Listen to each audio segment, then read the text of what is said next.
Hello મિત્રો, જય શ્રી કૃષ્ણ, જય માતાજી. સ્વાગત છે તમારું અમારી આ ગુજરાતી ટ્રુ સ્ટોરી યુટ્યુબ ચેનલમાં. આજે આપણે જોઈશું ધનવેલ છોડના ફાયદાઓ અને ધનવેલ છોડને કઈ દિશામાં રાખવાથી શુભ માનવામાં આવે છે તથા કઈ વસ્તુ ધનવેલના કુંડમાં કે બોટલમાં રાખવાથી શુભ માનવામાં આવે છે. મિત્રો, જો તમારા ઘરમાં ધનવેલ હોય તો ધનવેલના છોડ પાસે આ એક વસ્તુ મૂકી દેજો. લક્ષ્મી માતાજીના આશીર્વાદ થશે અને તમને ધનવાન થતાં કોઈ જ નહીં રોકી શકે. જો મિત્રો તમારા ઘરે પણ ધનવેલ હોય તો તેમના પાંદડા સુકાઈ જાય ત્યારે શું કરવું અને લીલા પાંદડાઓ કઈ રીતે રાખવા તે આપણે આ વિડીયોમાં જોવાના છીએ અને તેમ કરવાથી શું થાય છે તે પણ આપણે વિગતવાર જોઈશું. જો મિત્રો તમારા ઘરમાં ધનની તંગીઓ હોય એટલે કે પૈસાની તંગી હોય, આર્થિક પરિસ્થિતિ ખૂબ જ નબળી હોય તો તમે પણ આ એક ધનવેલનો છોડ લાવી અને ઘરે વાવી દો. જેમ આ છોડ મોટો થશે તેમ તમારા ઘરે માતા લક્ષ્મીજીના પાવન ચરણોથી ધન વર્ષા થશે, એટલે કે આર્થિક પરિસ્થિતિમાં સુધારો થશે અને જો લેણું રહેલું હોય તો તે પણ સમયસર ભરપાઈ થઈ જશે. તો ચાલો જોઈએ આગળ આ વિડીયોમાં, તેના માટે જોડાયેલા રહેજો. મિત્રો, તમારે ઘરે રહેલી ધનવેલના પાંદડા અમુક સમય જતાં સુકાઈ જતા હોય છે તો તે પાંદડાઓનો આ રીતે નાશ ન કરતા, નહીતર બરબાદીના દિવસો આવતા વાર નહીં લાગે. મિત્રો, આ ધનવેલના છોડનું આયુર્વેદિક અને વાસ્તુશાસ્ત્ર બંનેમાં ખૂબ જ મહત્ત્વ રહેલું છે. મિત્રો, આ ધનવેલમાં ખૂબ જ સકારાત્મક ઉર્જાનો વાસ હોય છે અને તે સારી ઉર્જાઓને પોતાના તરફ ખેંચે છે, એટલે કે ધનને ધનવેલ આકર્ષિત કરે છે. એટલે કે જો આપણી આર્થિક સ્થિતિ નબળી હોય તો ધનવેલનો છોડ ઘરે વાવવાથી આર્થિક સ્થિતિમાં અચૂક સુધારો આવે છે. એટલે કે તમે જે પણ ધંધો નોકરી કરો છો તેમાં બરકત થાય છે અને જો તમે બેરોજગાર હોય તો નોકરીની તક પણ તાત્કાલિક ઉપલબ્ધ થશે. મિત્રો, આ એક વેલને પૈસાનું ઝાડ પણ કહેવામાં આવે છે. મિત્રો, આ ધનવેલની ઘણી બધી રોચક જાણકારીઓ ઉપલબ્ધ છે કે જ્યાં ધનવેલ હોય છે ત્યાં માતા લક્ષ્મીનો વાસ હોવાથી પૈસાનો વરસાદ કરી દે છે. એટલે કે મિત્રો, આ ધનવેલની પાસે એક એવી દિવ્ય શક્તિ હોય છે જે ખૂબ જ માત્રામાં ધન દોલત, સોનું, ચાંદી, હીરા, મોતી વગેરે તેના પાંદડા અને થડમાં સમાયેલ હોય તેમ માનવામાં આવે છે. મા લક્ષ્મીનો સ્થાયી રૂપથી વાસ હોય છે. મિત્રો, એવું પણ માનવામાં આવે છે કે જેમના ઘરમાં આ છોડ હોય છે ત્યાં સાક્ષાત ધનના દેવી લક્ષ્મી માતાજી અમે તેમની સાથે શ્રી હરિ કૃષ્ણનો પણ વાસ હોય છે. એટલા માટે જ આ ધનવેલના છોડને ખૂબ જ પવિત્ર માનવામાં આવે છે. મિત્રો, આ બાબતે ખાસ કાળજી લેવી જોઈએ. સાચી રીતે ધનવેલ સાચવવામાં આવે તો તેમના ઘરમાં ક્યારેય પૈસાની તંગી આવતી નથી. ચાલો તો જાણીએ કે આ મની છોડ એટલે કે ધનવેલના એવા કેટલાક ફાયદાઓ અને કેવા લોકોએ આ ધનવેલના સંપર્કમાં આવવું ન જોઈએ તે વિશે જાણીએ. મિત્રો, તમારે ધનવેલ કોઈની પાસેથી ખરીદવાની નથી. ખરીદીને ક્યારેય પણ ઘરે લાવવી જોઈએ નહીં, કારણ કે મિત્રો આ ખરીદેલી ધનવેલ હોય છે એની અસર ક્યારેય પણ થઈ શકતી નથી. તો મિત્રો, તમારે આ ધનવેલ ક્યાંથી લાવવાની છે અને કેવી રીતે લાવવાની છે તે આપણે જાણીએ, આગળ જોવાના છીએ. તમારે ધનવેલ કોઈ એવા ઘરેથી લાવવાની છે કે જેનું ઘર બહુ જ પૈસાવાળું હોય, ઘરમાં સુખ શાંતિ હોય, હરિયાળી હોય, સુખમય વાતાવરણ હોય અને જેમની આર્થિક સ્થિતિ પહેલેથી જ ખૂબ મજબૂત હોય, એવા ઘરેથી એ લોકોને પૂછ્યા વગરનો છોડ લઈને આવવાનું છે. જો આમ કરશો તો મિત્રો તમારા ઘરે માતા લક્ષ્મી દેવીનું આગમન થશે અને આર્થિક તંગીઓ દૂર થશે. મિત્રો, તમે જો કોઈ મંદિરની આજુબાજુમાં ધનવેલ જુઓ છો અને ત્યાંથી ધનવેલ લાવો છો તો તેને પણ શુભ માનવામાં આવે છે. મિત્રો, આ છોડને મની પ્લાન્ટ તરીકે પણ ઓળખવામાં આવે છે, એટલે કે ધનવેલ એને આપણે કહીએ છીએ.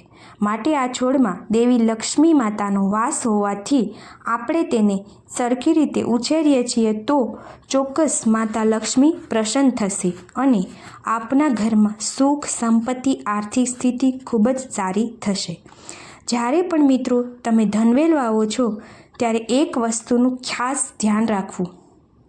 ધનવેલના પાંદડા લીલાછમ હોય એવી જ ધનવેલ લાવવી તમારે ઘરે ઉગાડવાની છે. મિત્રો, પીળા પાનવાળી ધનવેલ ક્યારેય ઘરે ન લાવવી જોઈએ. અને આ ધનવેલને કઈ રીતે ઉછેરવામાં આવે તો શુભકારક ગણવામાં આવે છે. મિત્રો, એક કાચની બોટલમાં પાણી નાખીને તમારે એને ઉછેરવાની છે, જેમાંથી તેના મૂળિયા બની શકે અને પછી મૂળિયા બની ગયા પછીથી જમીનમાં પણ તમે એને વાવી શકો છો. મિત્રો, જે બોટલમાં તમે ધનવેલનો ઉછેર કરો છો એ પાણી સ્વચ્છ હોવું જોઈએ અને દર 2-3 દિવસે બદલી નાખવું જોઈએ. અને જો તમે કોઈ ધનવાનના ઘરેથી ધનવેલનો છોડ કોઈને પૂછ્યા વગર જ તમારે ત્યાં લાવીને વાવો છો તો માતા લક્ષ્મી પ્રસન્ન થશે અને તમારા ઘરે ચુંબકની જેમ ધનવેલના છોડ સાથે ધનનો વાસ થશે, જેથી તમારા ઘરે માતા લક્ષ્મીની કૃપા હંમેશની માટે રહેશે, તેમજ સકારાત્મક ઉર્જાનો પણ વાસ થશે. આમ સકારાત્મક ઉર્જાનો વાસ થતાં ઘરમાં સુખ અને શાંતિનો અહેસાસ થવા લાગશે. જેમ જેમ ધનવેલ મોટી થશે તેમ તેમ સુખ, શાંતિમાં વધારો થશે અને સાથે સાથે આર્થિક તંગી પણ દૂર થશે અને માતા લક્ષ્મીજીનું આગમન થવાથી ધનવાન બનતા તમને કોઈ રોકી નહીં શકે. જો મિત્રો તમે કાચની બોટલમાં ધનવેલ રાખો છો તો તેના થડમાં તમારે એક લાલ રંગનું કપડું મૂકી દેવાનું છે. મિત્રો, શાસ્ત્રોમાં પણ કહેવામાં આવેલું છે કે જો આપણા ઘરની આજુબાજુ કોઈ વૃક્ષ કે છોડ ઉગાડવામાં આવે તો ઘરના તમામ સભ્યો ઉપર તેની સકારાત્મક ઉર્જાનો વાસ થવાથી ક્યારેય ઘરના સભ્યોમાં કડવાશનો અનુભવ થતો નથી. તેમજ ઘરમાં કોઈ નજર દોષ અથવા તો વાસ્તુ દોષ, મંગળ દોષ અથવા કુંડળી દોષ હોય તો તે બધા દોષથી પણ છુટકારો મળી શકે છે. મિત્રો, આ ધનવેલના છોડને તમે મુખ્ય દરવાજાની બાજુમાં તેમજ અગાસી ઉપર લગાવી શકો છો, તેમજ ઘરની વચ્ચે પણ લાવી શકો છો. એટલે કે ઘરના કોઈ પણ ખૂણામાં તમે ધનવેલને રાખી શકો છો. તેમજ જો રસોડાના દરવાજા પાસે આ ધનવેલ રાખીએ તો તેને ખૂબ જ શુભ માનવામાં આવે છે. મિત્રો, વાસ્તુશાસ્ત્ર પ્રમાણે ધનવેલ દક્ષિણ દિશામાં રાખવી ખૂબ જ શુભ માનવામાં આવે છે. જો મિત્રો આમ કરવામાં આવે તો માતા લક્ષ્મીની કૃપા થાય છે, ઘરમાં સુખ સમૃદ્ધિમાં વધારો થાય છે. તો મિત્રો, ધનવેલના પાન પીળા પડતા જાય છે તો એ વસ્તુનો સંકેત આપે છે કે ઘરની આર્થિક પરિસ્થિતિ નબળી થવા જઈ રહી છે, તેમજ મિત્રો ધનનો નાશ થવાનો છે અને ખર્ચો વધવાનો છે. એટલા માટે જ મિત્રો ધનવેલના છોડને ખૂબ જ સારી રીતે સંભાળ રાખવી જોઈએ, જેથી માતા લક્ષ્મીની કૃપા હંમેશને માટે આપણા ઘરની ઉપર બની રહે, જેથી ક્યારેય પણ આર્થિક તંગીનો સામનો કરવો ન પડે. કારણ કે માતા લક્ષ્મી માતા અને વિષ્ણુ ભગવાન આ છોડમાં વાસ કરતા હોવાથી તેમની કાળજી ખાસ રાખવી જોઈએ. મિત્રો, આ ધનવેલની બોટલમાં તમારે સ્વચ્છ પાણી રાખવું જોઈએ.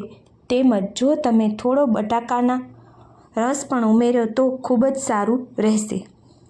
તેમજ મિત્રો, ઘર પરિવારમાં જ્યારે સ્ત્રીઓ માસિક ધર્મમાં હોય છે ત્યારે તેઓએ પાણી આપવું ન જોઈએ. જો આવું કરવામાં આવશે તો ચોક્કસ અશુભ પરિણામ આવી શકે છે. જો આવી ભૂલ કરવામાં આવે તો ઘરમાંથી સુખ, શાંતિ છે તે ગાયબ થઈ શકે છે. તેમજ મિત્રો, ધનવેલને રવિવારના દિવસે જળ અર્પણ ન કરવું જોઈએ. આ વસ્તુને પણ બહુ અશુભ માનવામાં આવે છે. તેમજ મિત્રો, ધનવેલની ડાળખીઓ હંમેશને માટે ઉપર જ જવી જોઈએ. ધનવેલ જેમ ઉપર જશે તેમ તમારા ઘરની સુખ સંપત્તિમાં વધારો થશે. ધનવેલની બોટલમાં 1 રૂપિયાનો સિક્કો જરૂર નાખી દેવો જોઈએ. આમ ધનવેલની બોટલમાં 1 રૂપિયાનો સિક્કો રાખવાથી સકારાત્મક ઉર્જાનો વાસ થાય છે. જો મિત્રો તમે કોઈ કુંડમાં ધનવેલ વાવો છો તો તેમાં પણ 1 રૂપિયાનો સિક્કો નાખી શકો છો. આ ધનવેલનું નામ જ ધન સાથે સંકળાયેલું હોવાથી 1 રૂપિયાનો સિક્કો જરૂર નાખવો જોઈએ. કારણ કે મિત્રો ધનવેલમાં લક્ષ્મીજીનો વાસ હોય છે. તેથી જો 1 રૂપિયો તેને અર્પણ કરવામાં આવે તો આપણે વધારે ધન આપે છે. મિત્રો ધનવેલના છોડને ક્યારેય પણ આપણે કોઈને ગિફ્ટ કરવું ન જોઈએ. એટલે કે મિત્રો જ્યારે પણ આપણે આપણા ઘરે ધનવેલનો છોડ ઉગાડેલો હોય તો તે કોઈને ગિફ્ટમાં આપવો ન જોઈએ. નહીં તો મિત્રો તમારા ઘરની આર્થિક પરિસ્થિતિ નબળી પડતી જશે અને જેટલું પણ ધન તમે કમાયેલું છે તે ધીરે ધીરે ઓછું થવા લાગે છે અને ઘરની આર્થિક સ્થિતિ ધીમે ધીમે ખૂબ જ કપરી બનતી જાય છે. તો મિત્રો ક્યારેય આવી ભૂલ ના કરવી કે આપણા ઘરે ઉગાડેલો ધનવેલનો છોડ કે રોપો કોઈ બીજાને ગિફ્ટમાં આપી દઈએ. મિત્રો અમુક ઘરમાં છોડને સોડાની બોટલમાં રાખવામાં આવે છે, પરંતુ તે અશુભ માનવામાં આવતું હોવાથી ક્યારેય પણ ધનવેલને સોડાની બોટલમાં ઉગાડવી જોઈએ નહીં. તમે પ્લાસ્ટિકની બોટલમાં પણ રાખી શકો છો, પરંતુ સોડાની બોટલમાં ક્યારેય રાખવું નહીં.